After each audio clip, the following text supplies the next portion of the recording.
The discovery.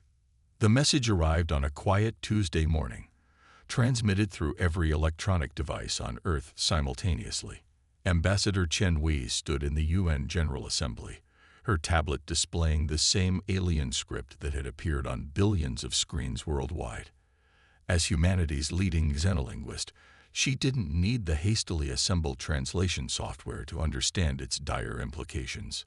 "They've been watching us all along," she announced to the stunned assembly. "And now they need our help."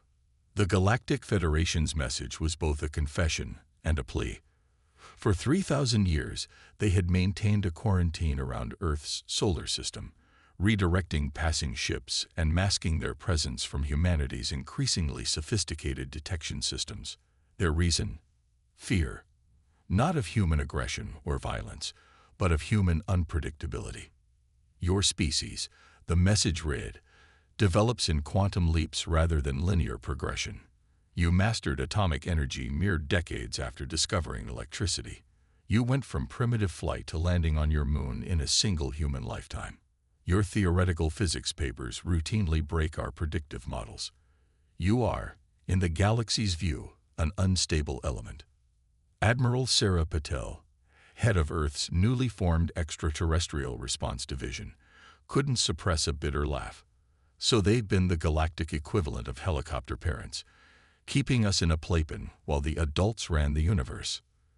The Federation's confession continued, explaining how they had created an elaborate network of gravitational lenses to hide their civilization from Earth's telescopes, making the cosmos appear empty when it was anything but. They had watched human development with a mixture of fascination and terror, debating endlessly about when, or if, to make contact. Dr. Marcus Wong, quantum physicist at CERN, studied the technical specifications included in the transmission. "Their technology is incredibly advanced," he mused, "but it's also predictable. Every species in their federation approaches problems the same way. Linear, logical, building on established principles. They're like a computer running the same algorithms over and over." The reason for their sudden revelation became clear in the final section of the message. A quantum-based play had emerged in the galaxy's core, defying all conventional understanding of disease. It didn't just kill, it rewrote the fundamental properties of matter itself. Federation worlds were falling silent one by one, their very atoms transformed into something incomprehensible. "We need," the message concluded, "minds that don't think like ours. We need humans." As the assembly erupted into chaos, Chen Wei noticed something in the message's metadata, a timestamp. The Federation had sent this message 6 months ago, which meant the plague was now much closer and time was running out. In orbit, the first Federation ships dropped their cloaking fields, revealing themselves to Earth's sensors. They were beautiful in their geometric perfection and terrifying in their uniformity. Every vessel was identical, built to the same exacting specifications. Just like their creators, they represented order taken to its extreme. Humanity's first official contact with alien life wasn't a celebration or a conquest. It was a desperate call for help from a civilization that had feared them for millennia. And as governments worldwide scrambled to respond, Dr. Wong made a discovery in the plague's technical data that would change everything. "They've been thinking about this all wrong," he announced to the Emergency Scientific Council.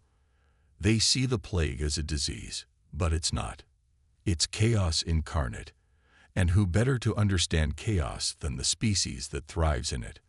The race to save the galaxy was about to begin, and humanity, the unwanted child of the cosmic family, would have to draw upon everything that made them different: their creativity, their adaptability, and their unique ability to find order in chaos itself.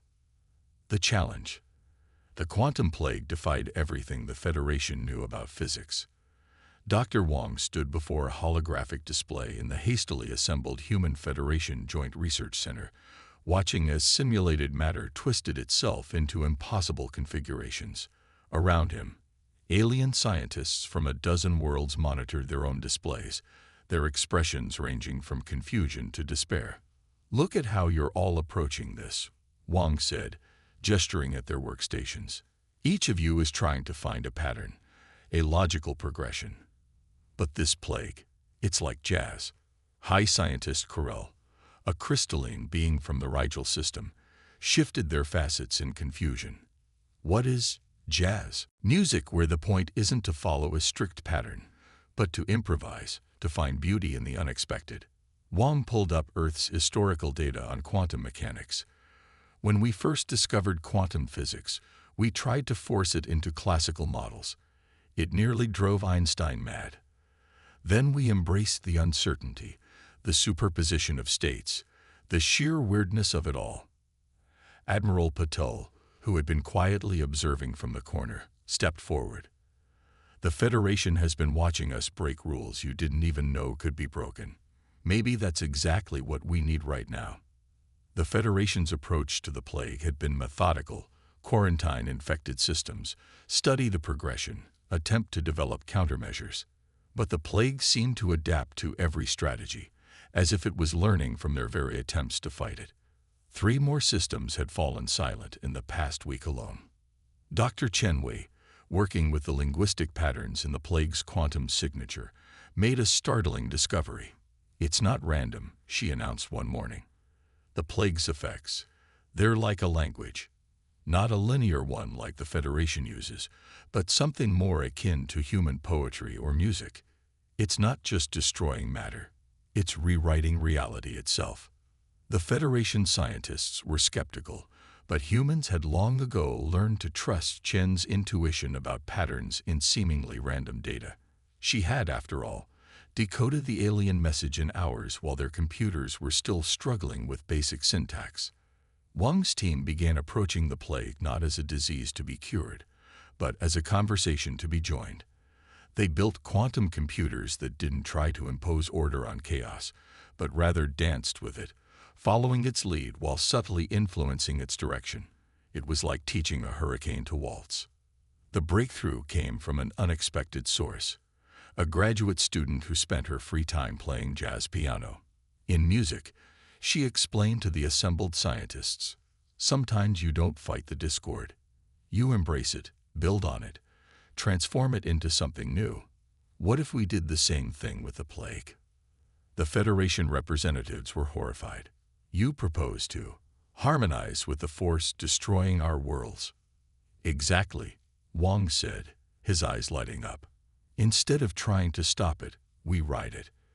Like surfing a wave. They began construction on what they called quantum resonators, devices that could tune themselves to the plague's frequency and gradually, subtly, alter its pattern. It was less like traditional Federation technology and more like a musical instrument played at the quantum level.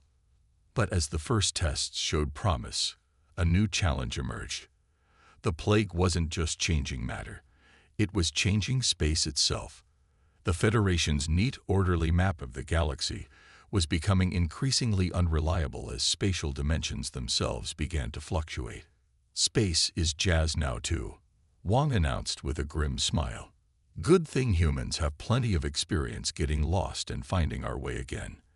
A Federation ship arrived carrying refugees from the latest system to fall. The survivors brought terrifying news. The plague was no longer content to simply transform matter. It had begun creating things, impossible things, cities that existed in 4 dimensions, creatures that could only be perceived by mathematics. Admiral Patel called an emergency meeting of Earth's Defense Council. We're running out of time, she said.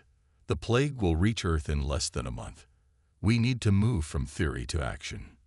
Chen Wei, who hadn't slept in days, looked up from her quantum linguistics analysis.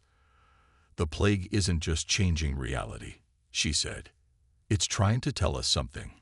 And I think I'm beginning to understand what it wants. The response. Chen Wei's revelation stunned both human and Federation scientists into silence. The quantum plague wasn't a disease or a weapon, it was an art form. A creation of something so ancient and so alien that its very attempt to communicate was rewriting the fundamental laws of reality.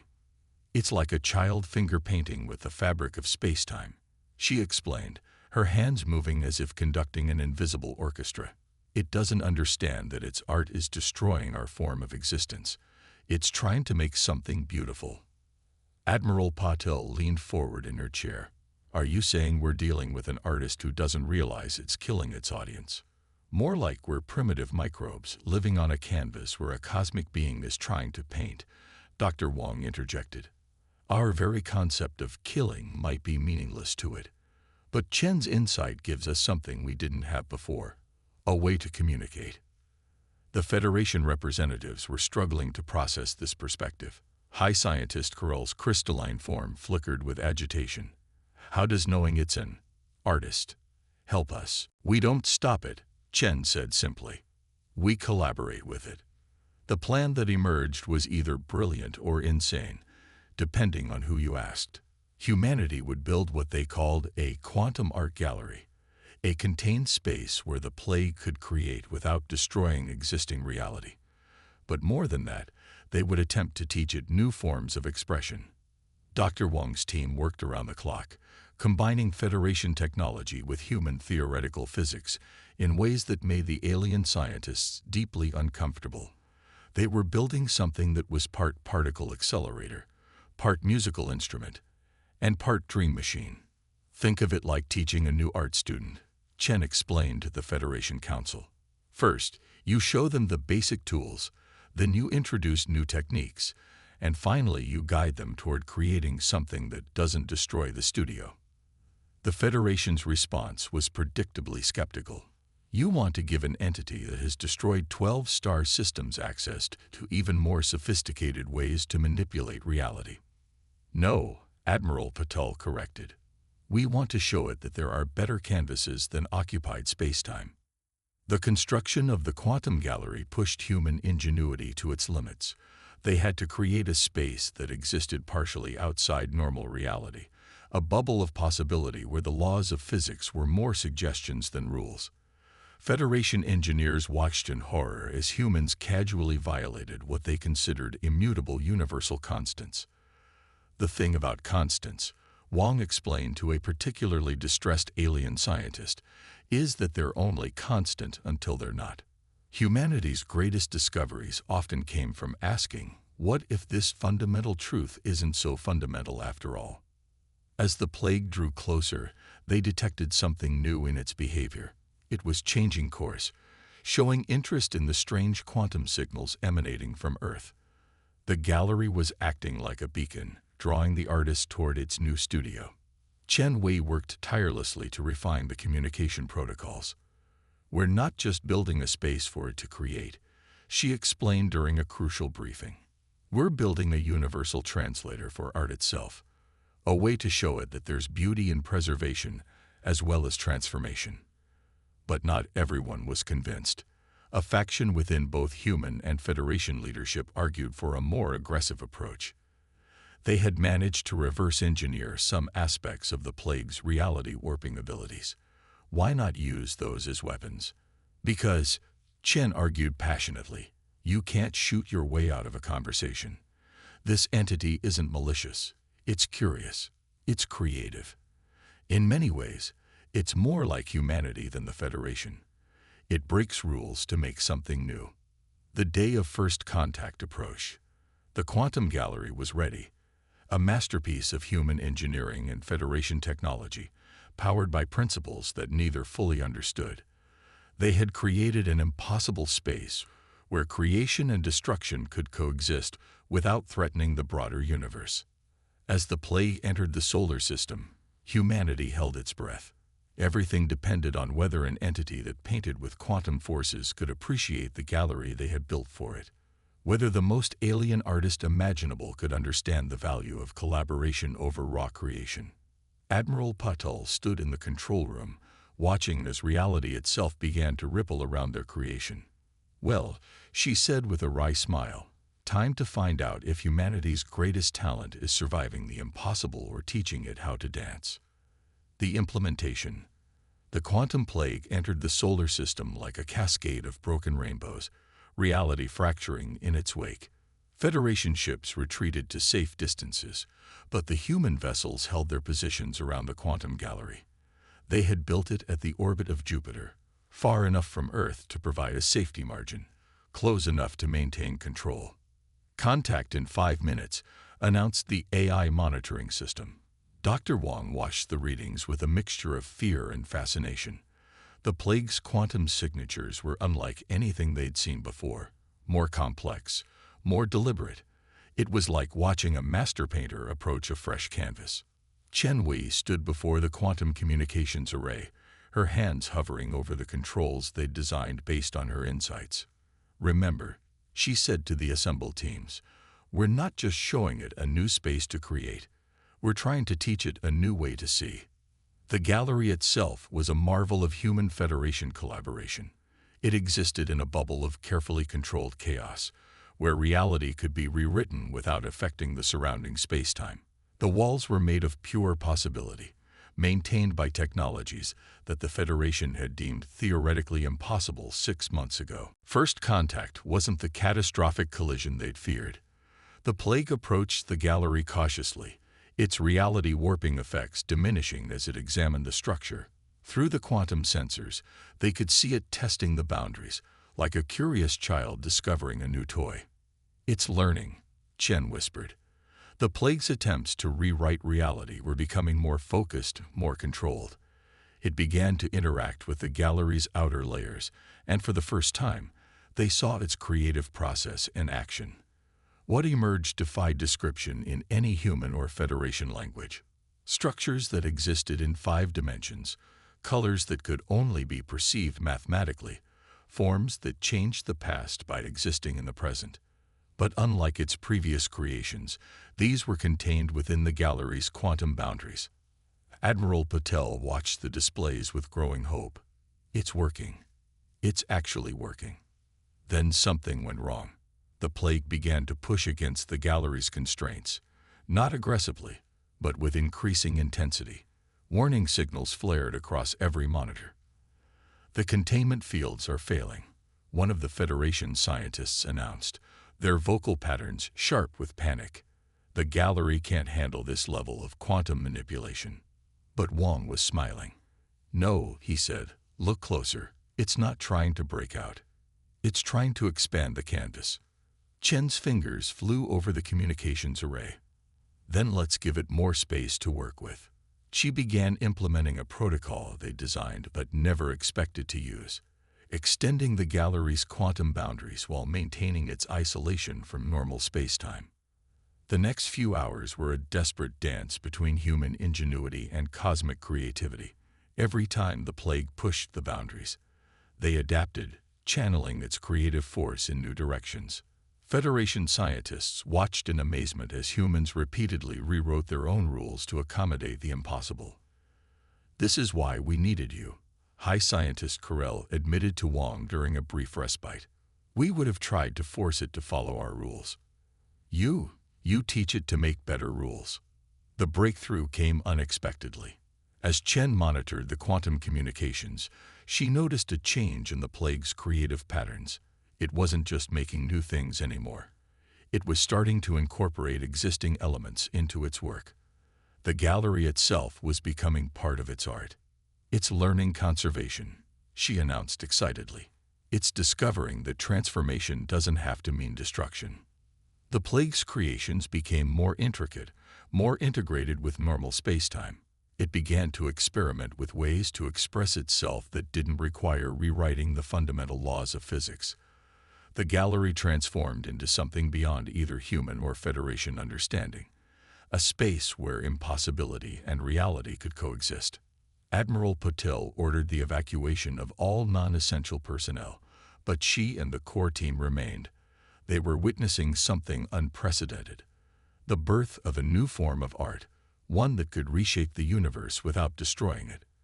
As the Earth's sun rose over Jupiter's horizon, casting long shadows through the quantum distortions, humanity held its breath. They had done more than contain a cosmic force. They had taught it a new way to create. Now they just had to hope it would remember the lesson. The New Order. 1 year after the quantum plague's arrival, the gallery had become the galaxy's most extraordinary museum. The entity that had once threatened to destroy civilization had become its most prolific artist, creating works that transformed how both humans and Federation species understood reality itself. Dr. Chen Wei stood before the Federation Council, now permanently relocated to Earth after their homeworld's evacuation during the crisis. The chamber itself was a testament to change. Designed by human architects who had learned to incorporate quantum artistic principles into normal space. The walls seemed to breathe with possibility, yet remained reassuringly solid. "We didn't just survive first contact with the cosmic force," she explained to the assembled representatives. "We established a dialogue with it. And in doing so, we've discovered that the universe is far more flexible than anyone imagined." The quantum artist, as it was now known, had not only learned to create without destroying, it had begun to teach. Under its influence, human and Federation scientists were developing technologies that would have been dismissed as impossible a year ago. Reality itself seemed more malleable, more open to possibility. Admiral Patel, recently appointed as Earth's first representative to the Federation's High Command, reviewed the latest reports with satisfaction. The artist's influence had spread, but not as a plague. Instead, it left behind pockets of what they called soft space, regions where the laws of physics were more suggestive than absolute. "We're learning to surf chaos," Dr. Wong explained to a group of Federation apprentices. "Not to control it, not to fight it, but to work with it. To find the patterns in the randomness and use them to create something new." The Federation was changing too. Their rigid hierarchy had been shaken by humanity's success, and many younger members were pushing for reform.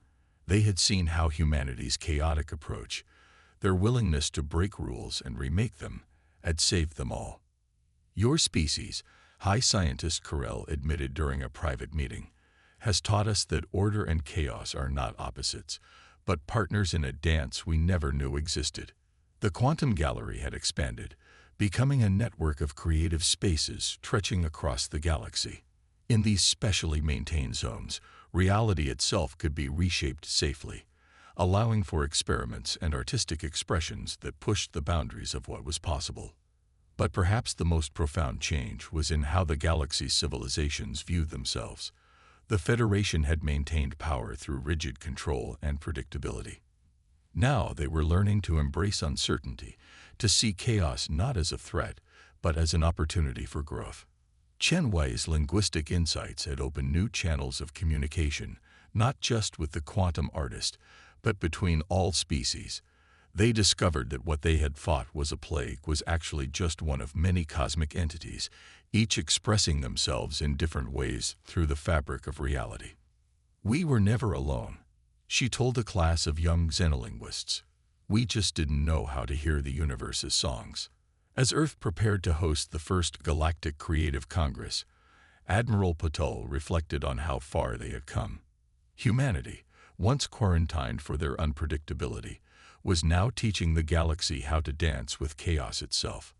Federation ships, once identical in their geometric perfection, now displayed unique modifications and artistic flourishes. The quantum artist continued its work, but now with a gentler touch. Its creations enhanced rather than overwrote, adding new layers to reality instead of replacing it. Some said that if you looked at the galaxy just right, you could see its artwork in the very movement of the stars. Dr. Wong, working with a team of human and alien scientists, had begun exploring ways to stabilize and expand the soft spaces, creating new frontiers for exploration and expression. "We're not just pushing boundaries anymore," he said. "We're learning that boundaries themselves are just another medium to work with." In the end, humanity's greatest contribution to the galaxy wasn't their technology or their military might. It was their ability to see beauty in chaos, to find new ways forward when all the old paths were blocked. They had taught the most powerful force in the universe how to create without destroying, and in doing so, had transformed destruction into art. The Federation's original message, once a desperate plea for help, was now preserved in the Quantum Gallery's central hall. Below it, a new inscription read, "To create is to change, but not all change must destroy. In teaching this lesson to a cosmic force, humanity taught it to the galaxy itself. And in the depths of space, reality continued to dance, but now it was a dance of creation rather than destruction, a symphony of possibility that echoed through the quantum fields themselves. The galaxy had learned to embrace chaos, and in doing so, had found a new kind of order, one born not of control, but of creativity. The end.